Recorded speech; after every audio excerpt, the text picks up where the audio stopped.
This is a Bergen Film Club podcast.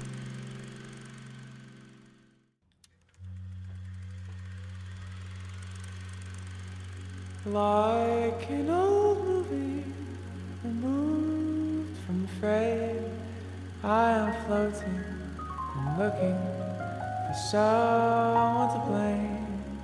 Won't you project me on the walls of your heart? I'm waiting for the real thing to start.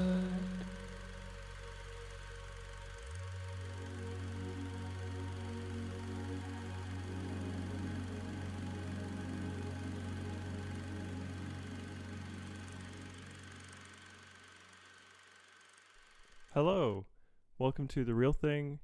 I am your host, Joel Lawrence. This podcast is an extension of Bergen Film Club, which is an independent cinema society in Bergen, Norway, with a focus on expanding Bergen's film literacy, shining a light on those who deserve it, female directors, non-binary directors, showing films from countries that don't necessarily get a spotlight, and most importantly, showing great film. This podcast, as I said, is an extension of said film club, where I contextualize the films and talk about the wider story going on there, and just getting a better understanding, any cool stories, anything like that. Today is something a little unconventional in terms of our podcast history. We're actually revisiting an old topic just to give it the real attention that it deserves. So in 2023, on the 30th of October, episode 22 of the podcast, we talked about the director Yasujirō Ozu following or leading up to his 120th birthday. We talked about it then. Just a disclaimer, it's like the podcast is an ever evolving thing, as am I, as a researcher, as a host, as a producer of myself. So in kind of retrospect, I feel like that topic needed more attention and needed to be a bit more thorough. Source-wise, it was kind of lacking. I'm kind of going there. If you listen to that episode, then maybe listen to this one. So before we dive in, I'm going to start with my sources. Obviously, the Wikipedia page for Yasujirō Ozu talks a lot of information from that. A Nippon.com article, Ozu Yasujiro, A Director's Time in Tateshina by Carmen Grau, which was originally in Spanish and was translated. Harvard Film Archive, Ozu 120 by Kelley Dong. And a BFI article, Ozu Yasujiro, The Master of Time by Thom Anderson. And a Grave of Yasujirō Ozu from Atlas Obscura, amongst many other sources which you can see in the show notes. Specifically, one source, Kantoku Ozu by Shiguehiko Hasumi, which is a book that has recently been released. That book is in Japanese, but there were a number of articles that I took from that included translations from that article. So, without further ado, let's tell the story of Yasujirō Ozu.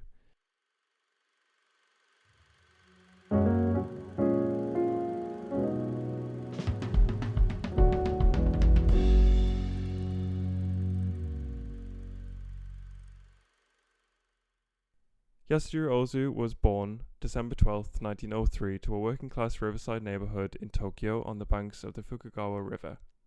Born the second of 5 siblings, he spent the majority of his childhood in the city of Tokyo with his mother Ase and his older brother Shinichi. His father, Toranosuke, was a successful merchant who sold sardine flour, which at the time was a highly coveted amenity due to its use as fertilizer, particularly in cotton cultivation, which set his family apart from the rest of the families living in this arena. Like, he was squarely a middle class child, but his family was kind of set apart from the rest of them is that they never really went without. When he turned 10, the family moved to Matsusaka in the Mie prefecture, where Ozu would spend the rest of his childhood, attending schools as a boarder, practicing judo and sketching and journaling. Known to be something of a rule breaker, Ozu would often skip school to attend some of the first cinemas in the area to watch American silent films, such as Quo Vadis, The Last Days of Pompeii, and Civilization, the movie that spurred his desire to be a film director. At the age of 17 in 1920, Ozu was actually thrown out of dormitories after being accused of writing a, quote, love letter to a good-looking boy in a lower class, following which he had to commute to school by train. In 1921, he graduated from high school and took the entrance exam for what is now Kobe University, but failed. Against his father's wishes, he instead worked as a substitute teacher in a rural school in the Mie Prefecture. In 1922, his family, except Ozu and his sister Toki, moved to Tokyo to live with his father. In 1923, when Toki graduated, Ozu also moved to Tokyo to try his first luck in the film industry. With Ozu's uncle acting as an intermediary, Ozu entered the Shichiku Film Company as an assistant in the cinematography department. Although not coming from a family in the arts, Ozu's nephew, Nagai Hideyuki, stated he believed Ozu was born, quote, at a good time, unquote, and his vision in the film was the result of the era in which he lived. In the early 20th century, Japan's rural areas experienced significant changes due to the broader forces of modernization and industrialization. The Meiji Restoration started in 1868, and this set the stage for rapid economic and social transformations. While cities embraced Western technologies and more conveniences, rural Japan faced a more gradual shift where traditional agrarian life began to intersect with new influences. This period of transition created a notable generational divide within rural communities. Older generations, deeply rooted in traditional practices and values, often struggled to adapt to the rapid changes occurring around them. They clung to the established customs and social structures, valuing the continuity of cultural heritage and the familiar ways of life. In contrast, the younger generations were more receptive to modernization. They were exposed to new ideas and technology, partly through education and exposure to urban influences. This younger cohort began to embrace aspects of Western culture, including new agricultural techniques, modern conveniences, and evolving social norms. The resulting generational divide was evident in various aspects of this rural life. Traditional roles and values were increasingly questioned by younger generations, leading to tensions between maintaining cultural traditions and pursuing modern advancement.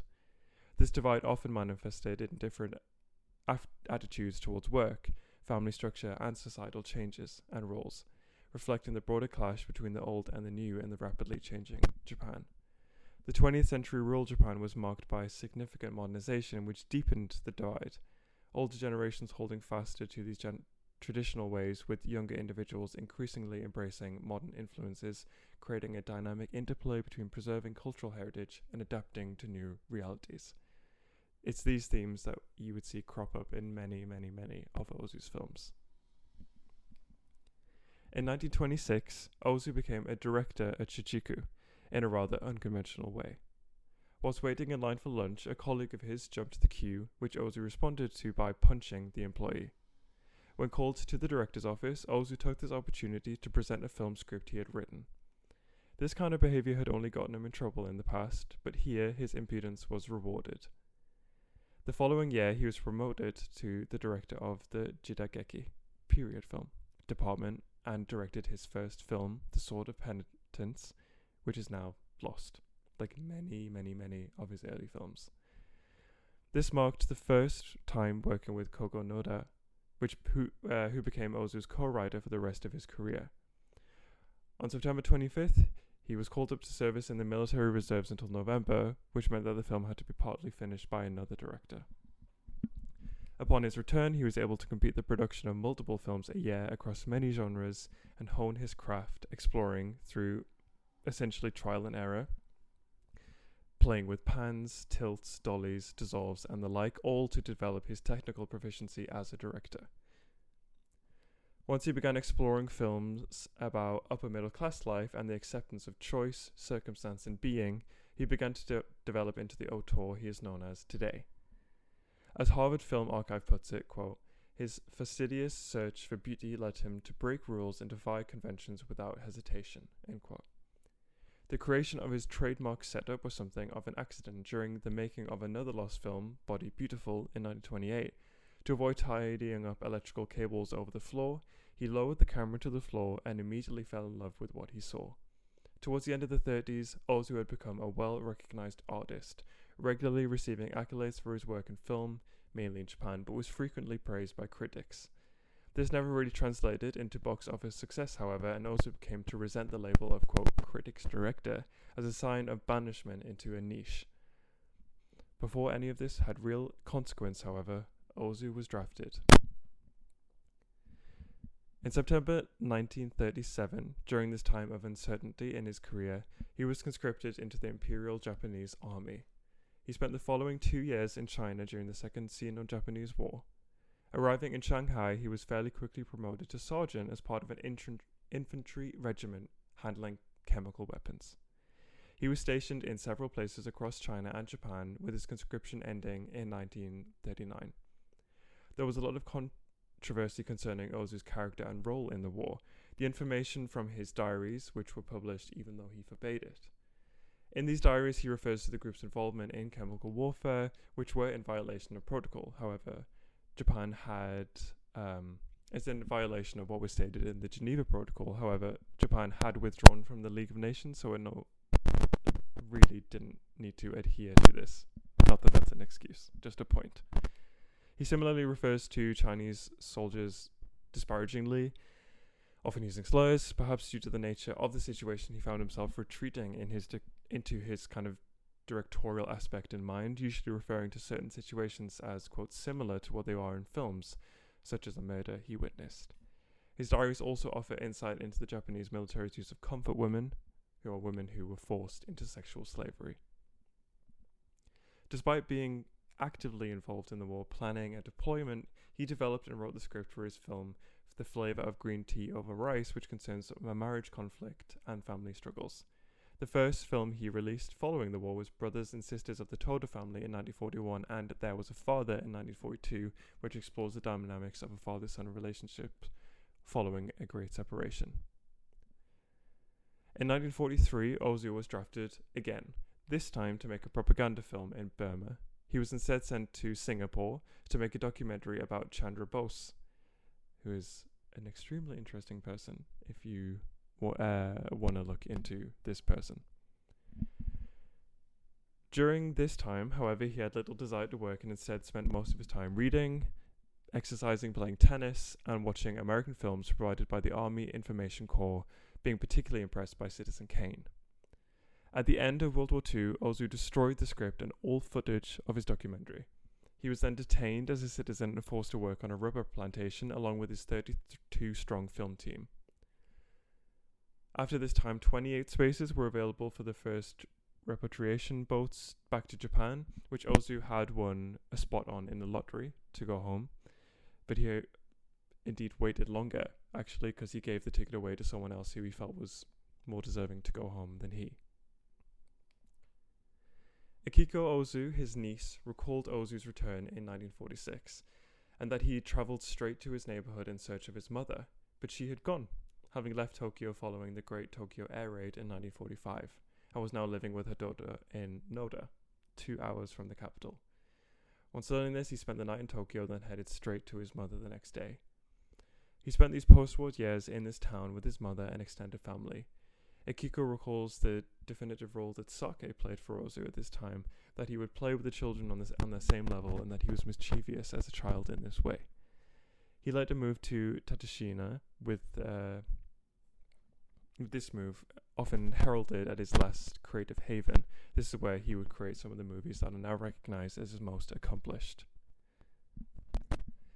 Anecdotal stories from his niece Akiko and nephew Nagai Hideki portray Ozu as something of a sake gourmand, and that there is a degree of hedonism that could be inferred from this kind of lifestyle that he lived, but his family stories say that this couldn't be further from the truth. Those who shared a table with him, as Nagai, his nephew, often did, stated that experiences with him were just to focus on the meal, simply drinking and sharing the time between a close one. He speaks fondly of travelling local areas with his uncle to discover or hunt down new dishes, which later came to feature in some of his films. Quote, "He didn't go to fancy places. What he liked was to get together with people. He enjoyed being with others." End quote. A character point of Ozu's, which is frequently pinpointed, is that he never married and was alone most of his life. It's often also remarked questioningly about him living with his mother for the majority of his life.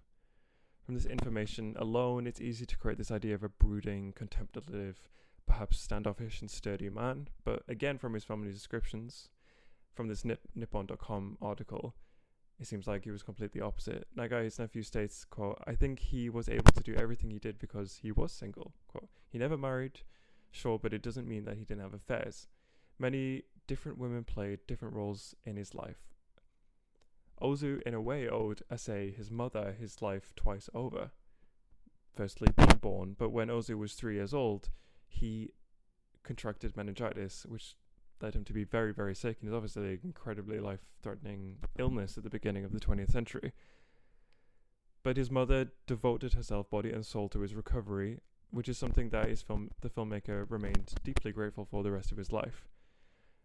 Ozu Akiko, his niece, also believes that her uncle liked to be around others, but that he was very shy at heart. And as far as she knows, he liked at least 3 girls. Quote, "But he had a incapability of declaring his love, and in the meantime, often people would get there ahead of him." Quote, "But with such a large family, the rich tapestry of interpersonal affairs must have struck him, and kind of the melodrama of life and the largeness of one's own life is seemingly what drove his kind of artistic flair. Expectation, love, conflict, and all the more obvious and interesting to him.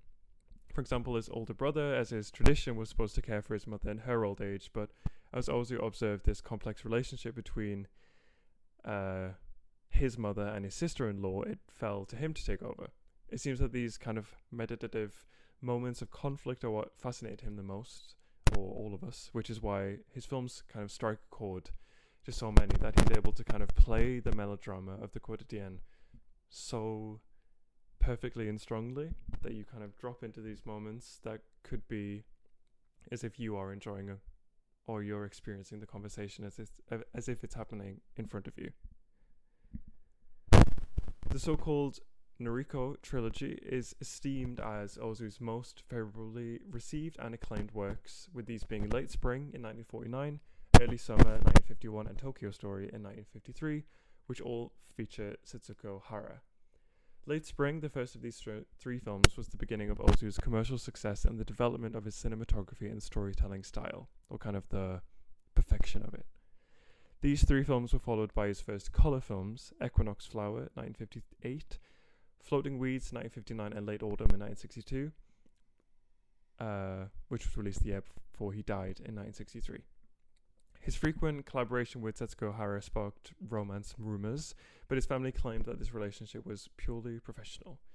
Since the rumor mill was furthered by Hara's retirement following Ozu's death in 1963, his nephew claims that this was purely due to her place in the industry as a woman, quote, well over 40, that she had kind of peaked and she would never really be like taken seriously or even hired again.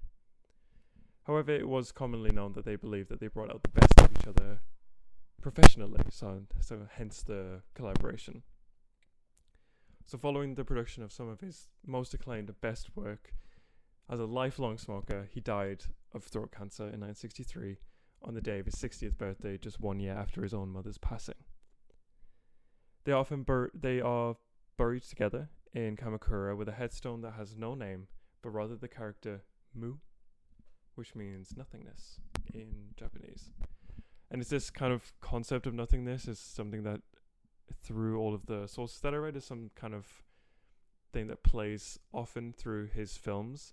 It's not necessarily that it's like nothingness, but I think I'll speak a bit later, but he speaks that there's no need to kind of like bring a grandeur to a situation that doesn't need it, that everyday life and everyday situations and relationships and conflict in a kind of like a interpersonal way has its own gravitas, and that there is this level of kind of nothingness, of emptiness, that really isn't empty at all.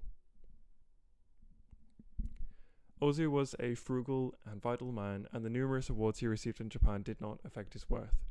According to his nephew, his last years were spent composing scripts in the middle of a forest in Tateshina, and that this was a very good period for him. Quote, he was a man of his tough era, who did not mind living in the wilderness and experiencing its harshness, end quote. During the winter, he generated ideas, and in the summer, he filmed. For almost a decade, he and his colleague and screenwriter Nobukogo followed a cycle of creation and rest at a villa located in the mountains of Nagano, still preserved today. Even though these landscapes were never seen in his work, quote, Tateshina was always in his heart, end quote. Ozu's narrative content and technical style are probably what is the most striking to viewers, particularly in the post-war sound films.